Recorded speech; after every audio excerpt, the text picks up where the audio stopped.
કેરીનું શાક બનાવવા માટે લેવાની સૌપ્રથમ કાચી કેરી, પાણી, ખાંડ, જીરું, ધાણા જીરું, હળદર, મરચું, તેલ.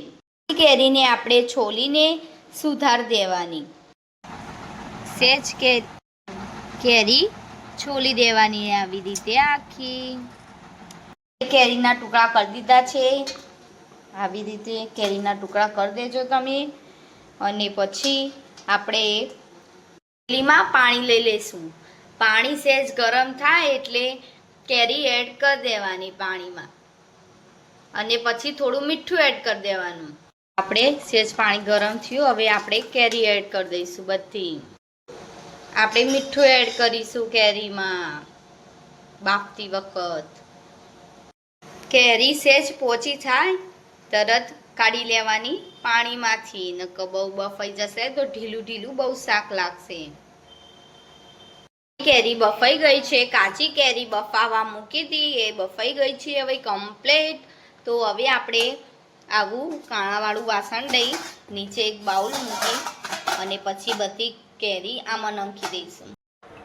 આપણે 3 ડોકલી તેલ વેડીશું શાકમાં,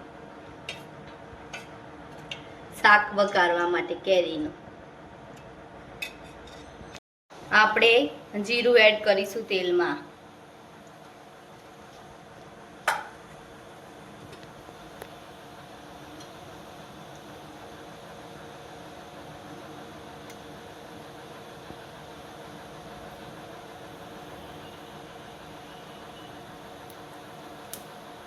આપણું જીરું આવે પછી આપણે કેરી એડ કરીશું. કેરી એડ કરતી વખતે ધ્યાન રાખજો ફોટાવડું.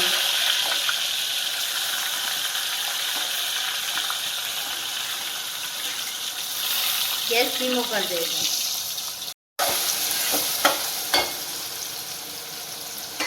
પછી આપણે મસાલો એડ કરીશું. સૌપ્રથમ ધાણા જીરું, તીખાશ જોતી હોય એટલું મરચું, 2 ચમચી મરચું એડ કરજો. હળદર સ્વાદ પ્રમાણે થોડીક એડ કરજો. ધાણા જીરું બીજું એડ કરી દેજો.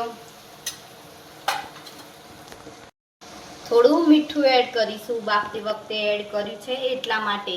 હવે આપણે ખાંડ એડ કરીશું, જેટલી જોતી હોય એટલું તમારે ઘડ્યું.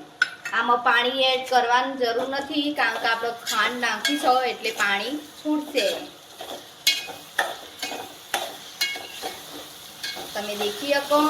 હવે થોડું ચડવા દેવાનું શાક. પાણી વળે ત્યાં સુધી, ખડ ઓગળે ત્યાં સુધી.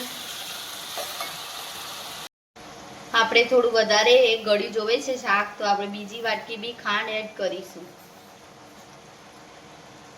હવે મિક્સ કરી દઈશું. બહુ શાક હલાવતા નહીં નકર ભાગી જશે કેરી. તમે દેખી શકો લજીજ શાક.